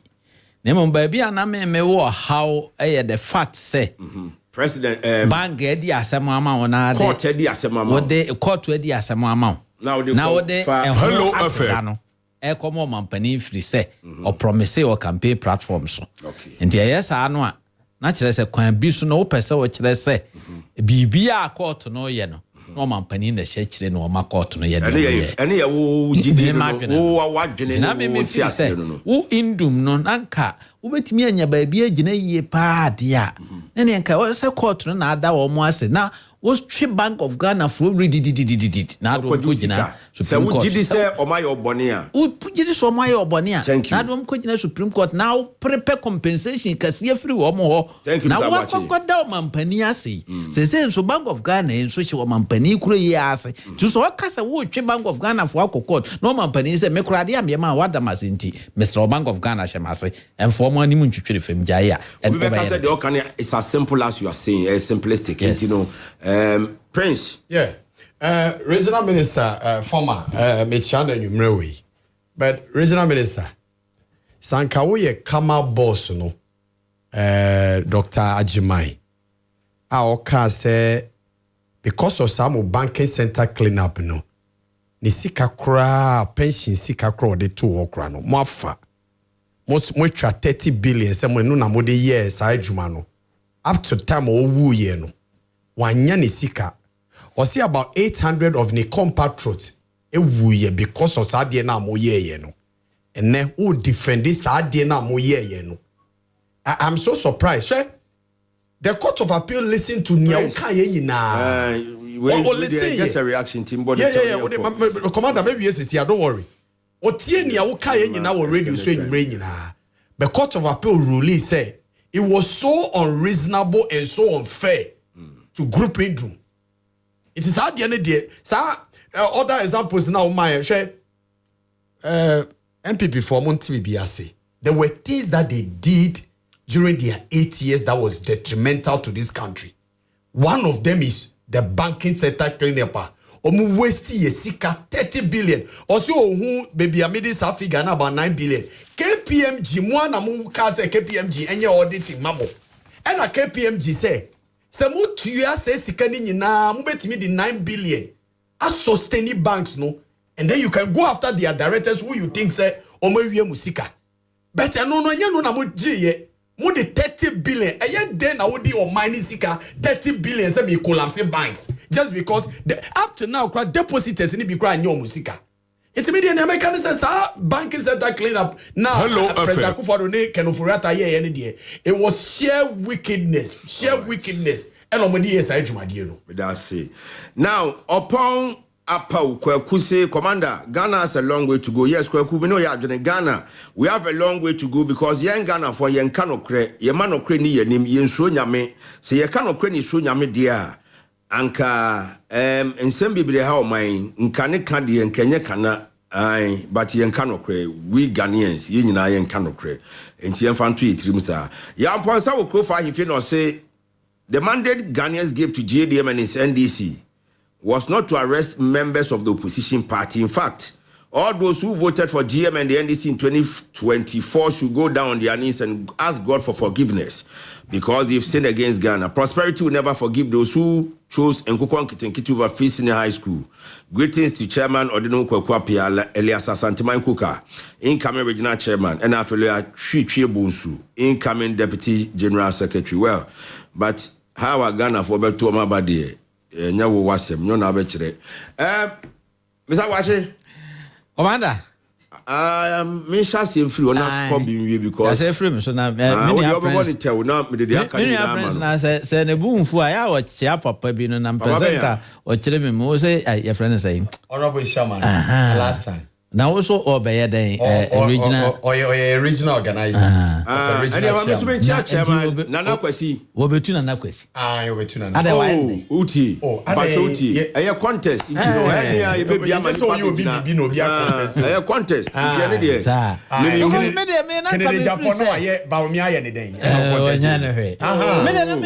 Mr. Wache. Who has said there? Oh, I Commander Auntie. What has said there? Nana Kwesi esi asom party no. Come on, twa wa can you born. Mr. Wache. Nana Kwesi suma wasum party ninti. And the here say or say bidumba. Number so ma ho den hwe. Na dachi woni ho a dachi so di the chairman ni na wi a. Almost so beto so enti competition ye. Okay. Competition is very good. I say ba me dey me na me gidi sa Nana Kwesi. Brazil. Omo win World Cup how many times? Brazil. Oh, Brazil mo win bebre. Yes, Brazil. World Cup no we say captain for the captain bi di omo come yensa. E bi di omo be come you what you say. Enti no me gidi say chairman Nana Kwesi no call you too confident candidate. Nti wa wo ba na wo hia wo. Wo na wo hia. Chairman what the results of the NDC after some lose power in 2016 after some back power again in 2024. Oh, they make nipa na ye competition there. Nipa na ye kana asem no. Hello, Kwesi. Nipa na ye kana asem no. Odo na ye the regional organizer. Enye obi do free baby. Or you part of the executives. It's a Juma na Kwesi ye nyina no. Omo nyina na ye. Enti me yan candidate say na Kwesi kwa na ye. Juma die wo krom ha nyina. Organizer anye Juma. Chairman no ntimi nji ho fa. Organizer nye obi a organizer kwa so na ye da. Hwe ye bo World Cup wi.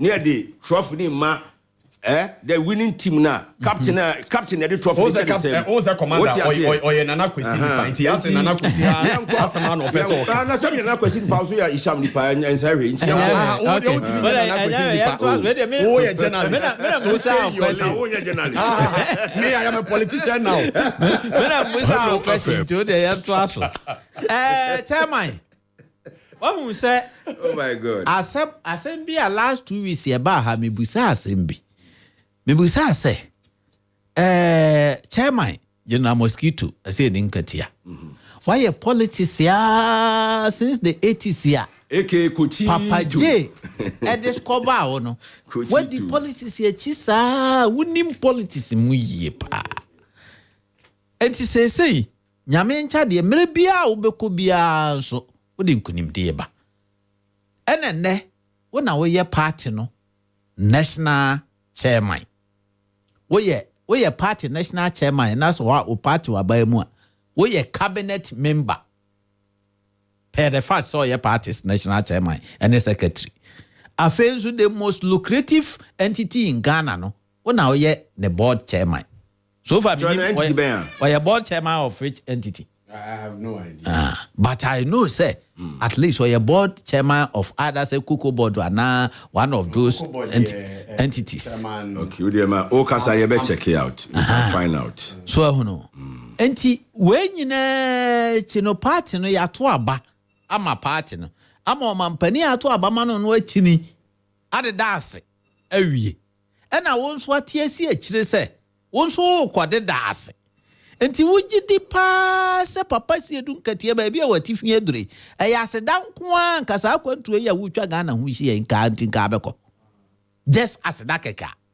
Don't you think say who ye bibia Yewra Johnson as edun katie national chairman of the NDC is also the board chairman of Ghana Port and Harbour Authority Gapoha. You see Gapoha ya aslam ketwa woni miska free hoba so hu wona we board chairman ho enti edie pa na wo hwa enu nti wo sa twa Ghana hu hia sa wo ko thank you to send the party edin kunim or das commander ye nyam kwada wo Ghana ye Ghana politics ye die kire ache ye nyunu party chairman bebrebe o mo parties edin kunim wo mo anko thank you to be but me I do believe sincerely believe say enye party na we ne ye no opeso da o man for asem kwanti no nam maybe there is something be and no and I didn't Hello FM party no ye start ya ye huni you ohun ensemo a wono e kan what asemo a hello na edusu so kan wo temari said this is a proper thank you to by the president not the other one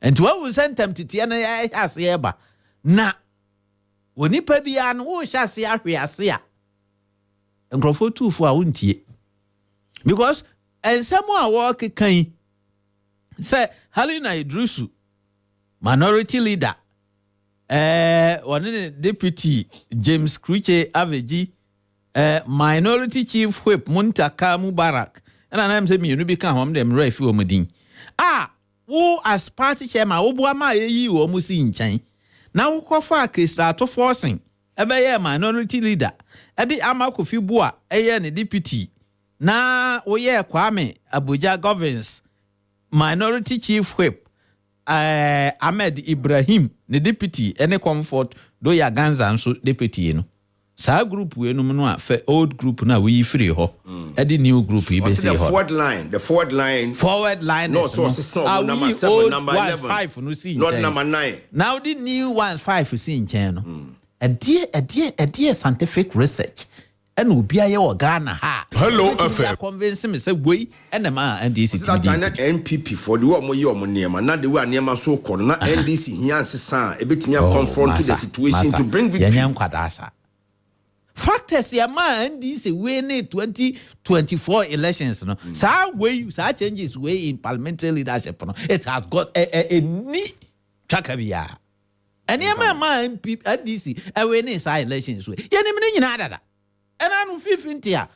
Ela no okase wonti me hu die nti kura MPP fo mo ba no be hye ne ma ya na bonsam bia kofa NDC asaba nye ha ya na mka che nye bonsam bia na de NDC ba eye mo succession planner mu MPP fo mo anye ne yie eno ka ho succession planner ene asoden na eduru baabi just cabinet reshuffle kekekura kachiro mampani se onye cabinet reshuffle kran no mpeso obeye mo parliamentarians be 80 ekon hoko kachire se yiwu nua no a woye minister for finance ne sinchen me example MPP ko position make mu no kura chiro na Ghana ye din na o man no so ye din e ka bibia mu ntie Ghana for ye pa ho kire nti uma ye pa ho kire kakra bi mu a ahomaso atemdidie sa ne ma ya Hello FM.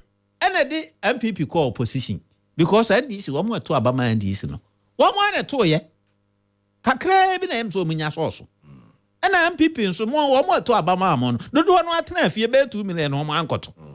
And the man NDC mo we ne ye. And he said na wu chairman of a party say do katie be juna be ka kire say sa leadership we no aka kire o mampani say onya nsakra e wo mu no. Eno na ma mo we ne ye dia. Masa na just say we sasem we first year political science student at University of Ghana Legon Krabe contest was enyanokore because parliamentarians and influence no yes I we MP we influence no do no wo constituency ato force in the constituency ni pass na to about ama Kofi ni constituency LML ho be yes I Kwame Agoja na constituency wa voter region ni pa yes I Ahmed Ibrahim Banda ananya Banda eho nipa do say ene to aba ana comfort do ya nipa do say enti sa changes we no nyeche we na potin keke ene Hello FM we ne o say o man no said the city no ya minim si a shadow MPP fo na ye ko fa bibi ba mu say breaking the 8 ya ka omo ye omo ne ma ya ne nka e bia wodi mfie nwatwe ana ahokura afuru nipa no wodi mfie nwotwe na fe wa start ye ne ma ya kire se manyasika wodi mfie wotwe no na in your last 2 years for instance I'll be di mfie wo mfie wotwe no ye wo kanea stable light okay commodity prices and so back 2023 2024 so oto ade 2 cities this week the following week na 3 cities galloping inflation say sa ne man nyina wo yi free ho a you can possibly break the 8 but break the 8 at the time Ghana for ya wo kire there you Ghana for will mind you any commander wow internal arrangements internal succession plan a wo be ye because me who knows me say President Kufuor wo o mampani Kufuor ado 2008 2009 good before President Mills by why not President Kufuor why you bebre but at the time we heard the commentary in the country at that time na corruption talk was almost high because we got to change be kuragu Kufuor we heard the way assassin carry how will you break the what the commander you can't break the make a succession plan here wo Kufuor do kra de wo a teacher for free baby say previous knowledge Hello 2008 Mess the only 40,000 time and the BTO. All because I know man panic fire near my papa bebre, but no more party, no watch me near walk for company, war Kufuor camp. Will be a will best was no. Now it appears or can't pay crown on count. And a man 40,000 vote 20. Okotana fi 8 years.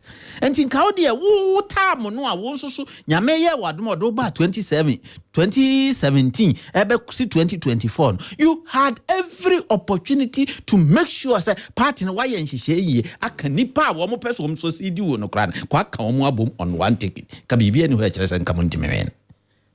Was it no? Me choose me do ba wo mo aka do mpe wo mo nye. ɛna ma nkrɔfoɔ de abufuo ɛtena afie ɛno yɛ one factor pa ma MPP ɛde elusu yɛ enti niema we so you think MPP they brought the wrong candidate nipa no di o mani no it is not about wrong candidate but it is about the fact say before say ekoto aba na party no unity be na ne wo okay enko betimi aye hu bibi me say me ba me so de me ka kire say wo party nka bo wo mu say na Ghana fo ho kire omo a and the problem be bro na ye ho kire ye ba na nya ho kire na ye too much na bro ye so sa say me ni Akufo-Addo anka I will have done my possibly best to put Alanche Martin and Bawumia on one ticket. Nankamone Muhammad Yakofe so Alanche Martin and Bawumia on one ticket. It could have happened. Alanche Martin was on the presidential ballot. Bawumia was on the presidential ballot. Oh, Maham Oka Mumienu de Bomo endu de Mahama nya in 2024. And no ye different from so Mumienu Jina MPP ticket na nko de ko fight. So mina ko ye ni hu obi ahoden ba kunya 41 and ba kunya 0 point. Politics partisan politics political discussions nya ne sa. Ono ko as independent person de Ghana de ye njele o. Na mum san ko as one party ma But some say obe select you be so your running mate no. Or so we ni pano moye nipa bia no na me ka kira o say Akufo-Addo have done that because abre wona na go to me to me imposition because me na ato abanama me as the flag bearer me na me feel say bia me yi prekese so ombebo me chidoma ye betimi akwa to me na ba na Akufo-Addo ko ka say o chinchira me praise ko be used in enko no ya ha me say right from 2020 no almost say underground work choose against the other no they could have put Hello FM be kwan be as they could have won and the reasons here a man MPP lose elections they are so grilling and the reasons here man NDC we ne no they are see edun katie kan emfa ho ba bia o ya me no ya adwene enam ho ba bia anya muntaka wo changing the mind this election changing no de ama ayi hwan ha kwa me abuja aba ana say hello na idrusu asesa no de kesrato force aba wo parliament na nipa say kura na Ghana ha wo mo fa de ekoso wo parliament ho nipa say obeto aba man wa fa de ekoso wo parliament kura ho enti ya offer say edun katie enti break on say wa hwe ase start e ba o. Oh, adan. President Mahama eti podium no so. Na Helena Idrisu. Epem wa kutia. So wa money din. Na o keka na so obi anim so na. Wa money din. Na o keka nsem wei.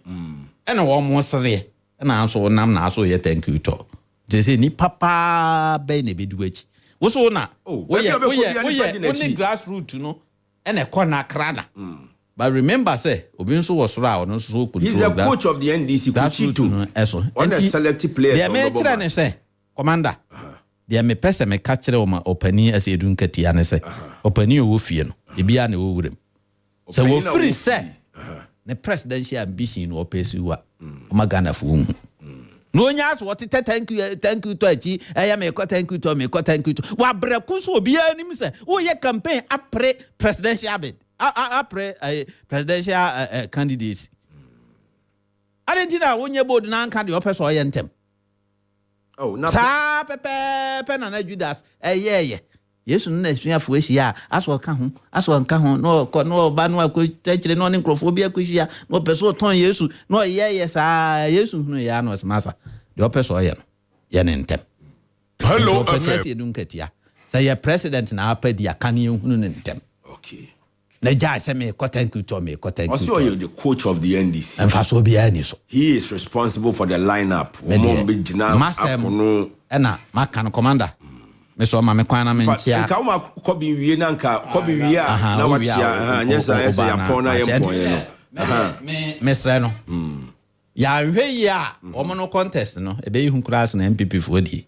sa atemdidie ni ade a ebe bam nkrofo so we do obi ani obi ata obi ka say proper thank you to nkrofo be kire nkrofo isi yan ha ase omo nyan ha ase nkrofo be kire nkrofo ase class na MPP fo di no enti di opeso ye no omi ehun proper showdown the entire me pe asem no chief of staff no dey say Julius Debra wa mo bia ehun so onya president obede waka kire waka kire ai me dey menim o kan he men come in kire obabi o ka kire ba me dey menim sa Hello FM because me video bi a o ba ibi ne in camera say Impesa de no. Yankana no to but the intentions are well known. And she says, you don't catch as president now, pa. Let your intentions be well known. Thank you to him. Yes, we are by end.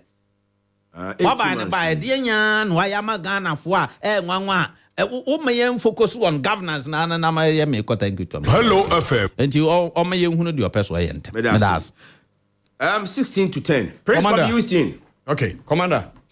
Thank you, Tor. Proper thank you, Tor. Me paucho your chairman Johnson Asendu Ketia on call thank you to. More media for MPP for na mo pesa mo name no thank you to. On call thank you to bia. Me paucho monte asiesa. He's not on a thank you to. Mamin kan you oye. Ni oye ne say we don't want to be like you the MPP who when you are ruling you are disconnected from your grassroots. That's the difference. When you say a strategy in the use when you are ruling, because of what's wrong, president, and you never sorti grassroots, out to a party chairman, any party executives in every region. Into abiding ruling President Mahama, ne dadjini so be ma bana you okay, well really no making sure things are all right, And yet they be na things you all right or my moi grassroots ni you okay. It's yes a chairman could take care of that place. It's not chairman nam. About you thank you to. Haruna Idrisu got it wrong. Oh yeah. I know what No. Me paucho. You have every right to disagree. You have Doctor, Mister, you have every right to disagree. We are saying that we don't want to be disconnected from government or governance. Inti President Esho Memuni nyina so no grassroots no so mu suwa asedu ketia de di katie through the executives. Inti oba forma na oni omo be kasa aban yewe so wodi anya nso ye a mesrewa men worry ebeba enye nyina na ebenya position at this time. It is a unya position a ubenya position aban tena ho che a ena obia enye aduane ni bidi san komo no na Johnson Asedu Ketia nam forma odi unti ase.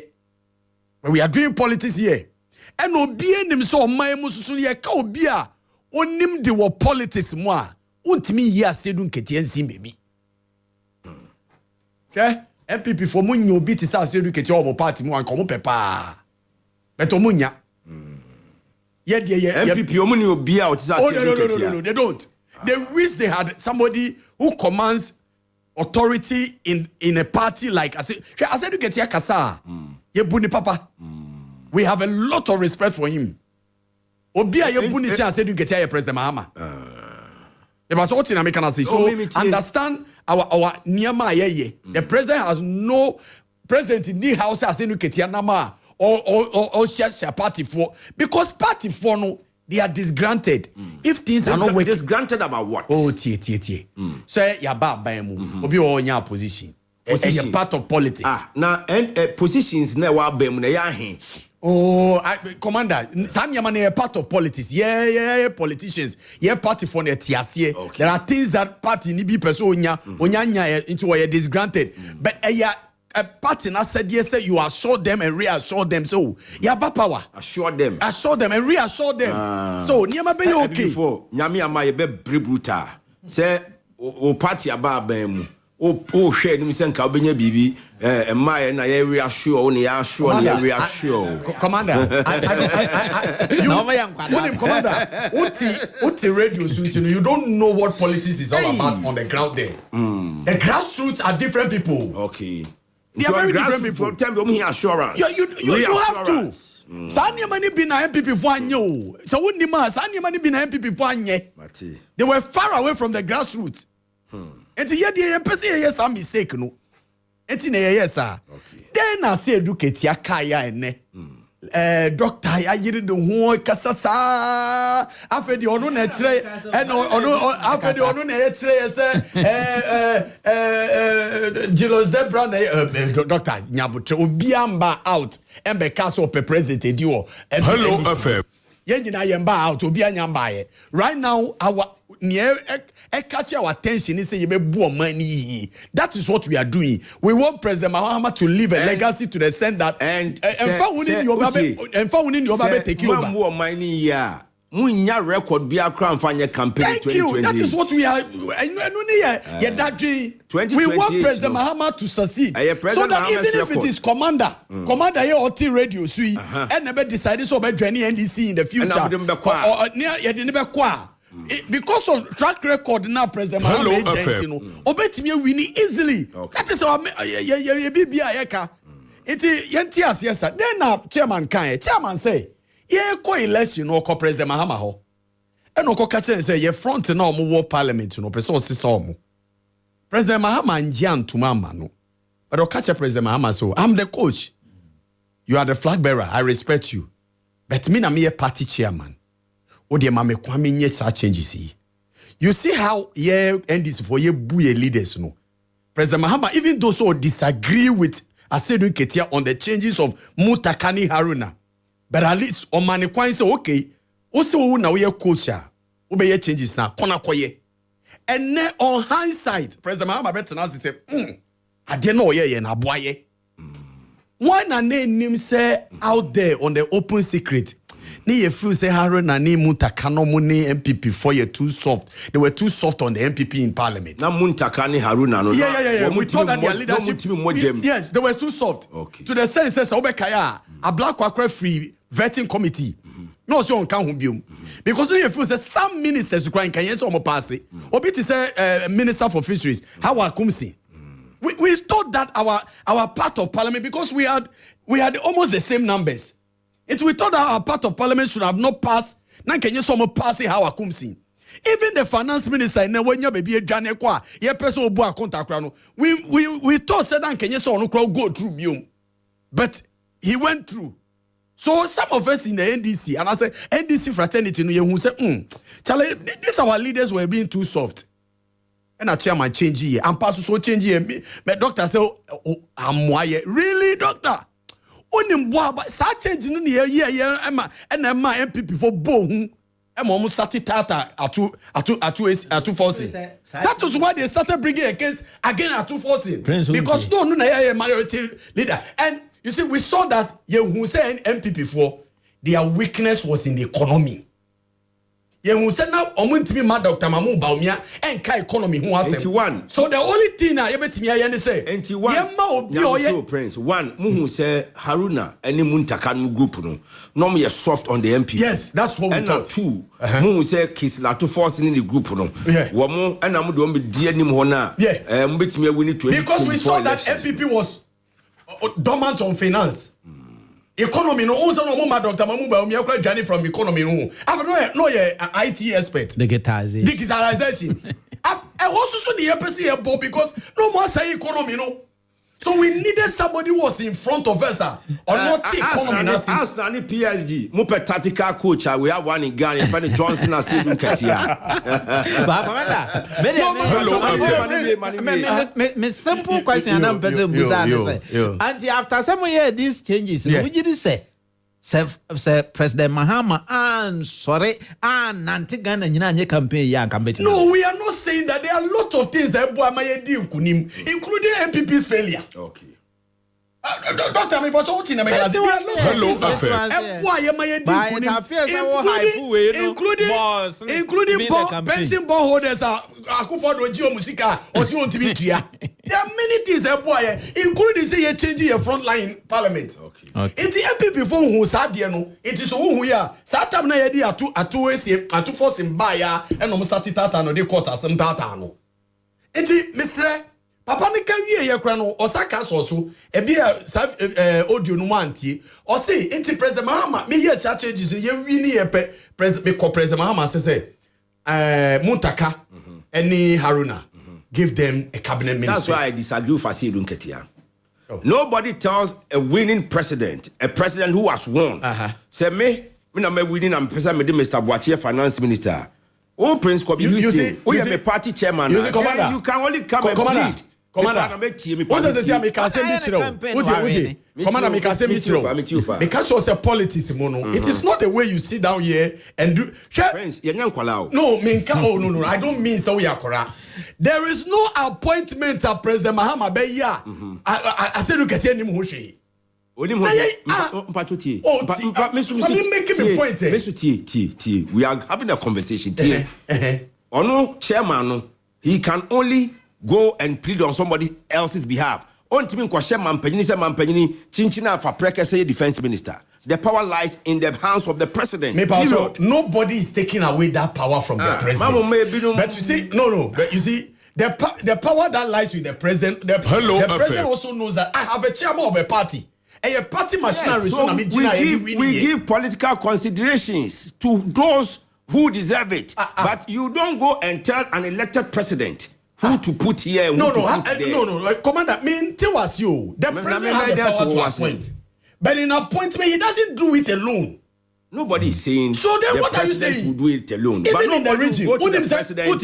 Commander, even in the region, or consult the regional chairman here, the regional secretary. Because about the region, that's how call your president. You could have chosen anybody. Who cares about the regional chairman? But because when him saw about region, he consulted the national chairman. No one consulted the regional chairman. And second on my appointment, all the DCs went through the regional chairman. They are still doing the most powerful person in the NDC. Oh, maybe you see, you have no idea how we run our party in the NDC. Our president is powerful. But the second most powerful person in our party is Asendu Ketia. You must enter our cabinet member. Every chairman. Do you know why I here? He introduces a chairman and secretary. Part of cabinet. Because there's always a disconnection between governance and the party. You win a now the party, no, they don't care. But right now, because of say you merge the two, and the government here, they cry. What are the parties saying? So when what can I say? President, your appointment be? Yes, lady ya oba left part obedi kokonsaka kra oba omia hu maya ye no spokesperson at the presidency. Appointing no. The party started making noise. What did the noise lead to? Oh, they had to talk to them. So unima, you respect your party. So that kind of respect in our NDC party is so attractive today. The kind of respect MPP people do not give to their grassroots. Okay. That is why our party chairman, because also what respect for all the party people, all round, engaging them. Send them ya. Sa minye say kosuno. Na ye ni wini aba. Almost the Stone Boy braye abe perform ya my catch from say yempe Stone Boy. They have to obey. Say you're Stone Boy. That is how strong the party is. Now without the party, who are you? Prince. Alan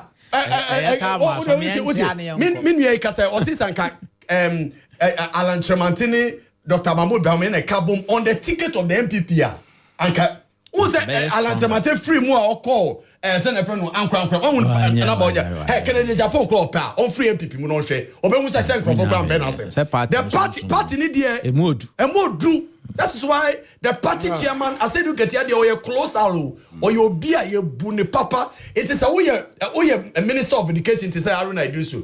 Or party chairman crackers, some now who disagree with her. You don't go and be open. Now, I don't know party Nikitano. And Prince, President Obey Diako. Say, and thank you. How you only the obey chairman forever, right? Oh, Minkas obey chairman forever. No, but the party, if I say you can obey a chairman forever, you bet me a chairman forever. Because I say you get the secretary. Do you know how many years already secretary or bad chairmanship? So anybody, who you be who watching political things in NDC, you must be careful the way chairman who handle no. Meaning, Mr. Chairman presidential or presidential ambition. Niamani say me chairman call round. Send your beya whatever the grassroots are saying on the ground, or be make it sure say or be due or feedback. Or no so ni over free presidency no abe catch from na no committee or catch from say hey hwe yetina abe mu cha e na obi abetimi anya ne bibi a ope say antina abe mu ancha e na 4 years omo nya ya no mbenya what you are telling the party folks, so let's continue to work hard. The more we remain in power, the more whatever you are looking for, whatever your aspirations are, ambitions are, the more party national power, no, the more also so obey satisfied. So chairman is clear on what he's doing. He's going around to make sure that governance and government of the NDC and the party at the grassroots are always meeting and merging. Send a in JJ will be on the way when we are going. Commander, Tresam no say. Nina, yeah. Nemu chabre no dura. Ani ebe hu. Chabre na. Say ya ni be say. Chabre na drama ya win power. Mami 59 minutes after 9. Commander yenko. Commander yenchia W1 Samuel Ado. Otie ye pa. W Ahua. Ya chiano pa. Me tia minua Azeku so ageman oye headmaster. Salvation Army SHS achemu wenchi. Ene ye ne birthday. Afi Konfanoche Secondary School at Yamoase 1993 year group and Ramwa mobi meeting ni binimu amwentimi amanyina yadamu nyina. So let's finish hard on what we are doing. Thank you very much. Thank Commander. You too, Prince Kobe Houston. Omoamechi omo ye NDC fo a motie mamenchia onim say this coming Saturday and Sunday and na be 29th ana and na Saturday and na 25th. 25th. So this coming Saturday. 30th. Yeah. No na ye nua bema. Sami Jemfi nase all right. And mama nchia ya Abbas Nurudin. Yeah. Nyame ya duma Sami Jemfi ya boni din. Ufiri ho as the National Communications Officer of the NDC ya bompa ya party ama lawyer Abbas Nurudin. Come on, NDC would you foot the other kabia nya masem utie me ba bia me wo futuo mama nchia chairman boache ajakon ye de ne ba gidigidi national chairman MPP. That's right. Na menchia President John Mahama one boss who na unti kokofunka why then kokofu ba regional chairman. Oh say asempa ewo Ashanti region. Ai asempa odene ho kwaku apia de oni challenger wa Ashanti. Na kokofu contest no unti ya na. Oh watch out there you mama nchia na me di ma una mama nchia His Excellency the President. Okay. Boss who kina wo pe na article 58 ya odia wo na bet me aka say we enkoye we obi two for crowd power mfa obi ani to me when this no nche President Mahama party chairman ka pa amfa. Boss who kina ba ko pe chairman we boss who kina ba ko pe but amunyina simpanyfo Prince Kobe Houston and Ohama Jode, but Prince Kobe Houston is always a brother and after Mr. Iyadom Boache, educationist, political analyst. Emmanuel Kwabena Boa brother man. Kwabena nmemechi yawo. Abusuan for dey see her. Yeda munyina ase. Yes, sorry so a. Me wo say DJ Magju wa krado. We listen the boot. Oba no abehwe chama bibia nso atimi akoso. Yes. All right. Yaminka nyina ye ho. Mr. Santi, Ghana Post. Chairman Maxi. Kadila Bekwa runabout.